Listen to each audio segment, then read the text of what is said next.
अध्यात्म ज्योतिष के तमाम दर्शकों का बहुत बहुत स्वागत और अभिनंदन आप सबको आज के कार्यक्रम में। बहुत बहुत अभिनंदन आप सबका। आप सबको राधे राधे। देखिए, अक्षय तृतीया को लेकर हम लोग चर्चा करेंगे। अक्षय तृतीया क्यों स्पेशल है, क्या इस दिन विशेष किया जाता है, क्या करना चाहिए क्या नहीं करना चाहिए, किन बातों का ध्यान रखना चाहिए। सेवा के प्रकल्प की हम बात करेंगे। किस प्रकार की साधना उपासना के लिए यह पर्व स्पेशल माना जाता है। मुहूर्तों को लेकर के अभाव जहां देखा जा रहा है, तो क्या कुछ मुहूर्त यहाँ पर अबूझ मुहूर्त के तौर पर हम इस बार प्रयोग कर सकते हैं अक्षय तृतीया को। क्या करना चाहिए क्या नहीं करना चाहिए और क्यों खास जो है इसका महत्व है, ये क्यों मनाया जाता है अक्षय तृतीया, इसको लेकर हम चर्चा करेंगे। नए दर्शक है तो साथ साथ एक निवेदन भी रहेगा कि चैनल को सब्सक्राइब करने का भी यह एक बिल्कुल सही मुहूर्त है। बेल आइकन साथ में दबा लीजिए ताकि आने वाली अपडेट्स भी आपको प्राप्त होती रहेंगी। अक्षय तृतीया 2024 आप सबको अग्रिम शुभकामनाएं, मंगल शुभकामनाएं। 10 मई को अक्षय तृतीया इस बार पड़ रहा है। अक्षय तृतीया को आपने देखा होगा एक अबूझ मुहूर्त के तौर पर देखा जाता है।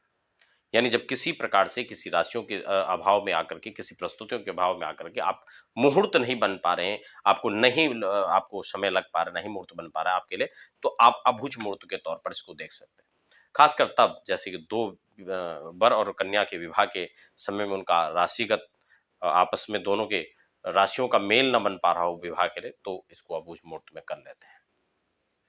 वाहन खरीद रहे हो आप, उसमें खरीद सकते हैं। प्रॉपर्टी की रजिस्ट्री आदि करवाना, उसमें कर सकते हैं। लेकिन अक्षय तृतीया खास क्यों है?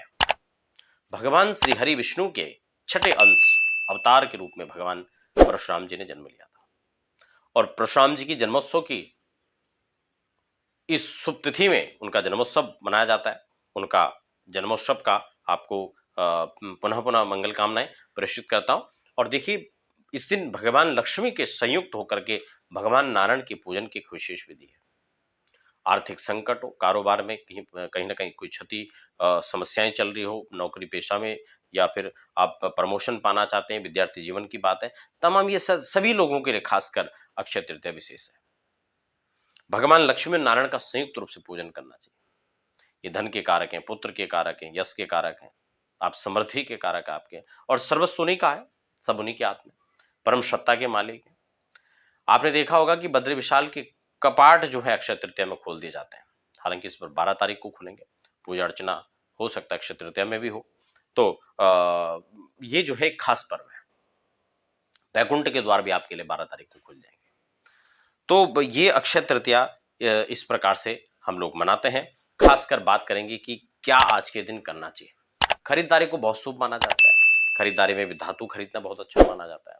नए बर्तन आप खरीद सकते हैं, नए धातुओं के बर्तन खासकर खरीदें। स्टील का कोई प्रचलन वो ठीक है लेकिन धातु खरीदने का विशेष महत्व है। स्वर्ण उसमें विशेषकर अक्षय तृतीया के दिन खरीदना शुभ माना जाता है। चांदी खरीद सकते हैं आप। तो ये जो है खासकर यहाँ पर अच्छा माना जाता है। प्रॉपर्टी खरीदना अच्छा माना जाता है। तो इन्वेस्ट के तौर पर भी आप ले सकते हैं। तो ये बहुत अच्छी बात है कि आप इस दिन ये सब चीजें खरीद सकते हैं। वाहन के लिए बात करें तो वाहन खरीदने में आपको कोई दिक्कत नहीं, आप अक्षय तृतीया में खरीद सकते हैं।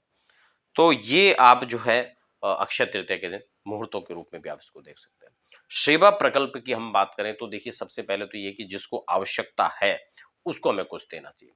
आवश्यकता में जिस चीज की आवश्यकता है, वस्त्र की आवश्यकता है, भोजन की आवश्यकता है, उसको किसी खास प्रमुख ऐसी बेसिक सामग्री है जिसकी नीड उसको है, तो वो चीजें हम उसको प्रदान कर सकते हैं। क्या नहीं करना चाहिए, थोड़ा इसको भी हम लोग समझ लेते हैं।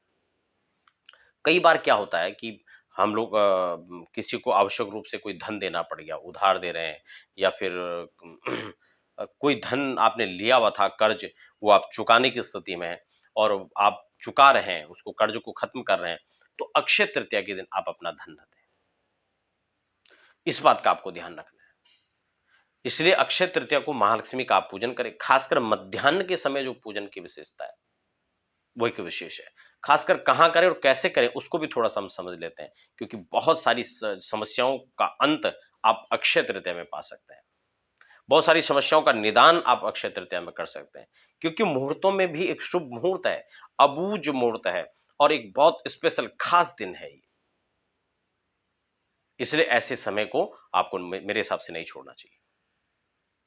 तो मध्याह्न समय की उपासना जो है, मध्याह्न काल यानी दिन के 12 बजे, 11:30, 12 बजे, 12:30 बजे, 1 बजे, जो बिल्कुल मध्याह्न का समय है, उस समय भगवान लक्ष्मी नारायण के पूजन का एक विशेष महत्व है।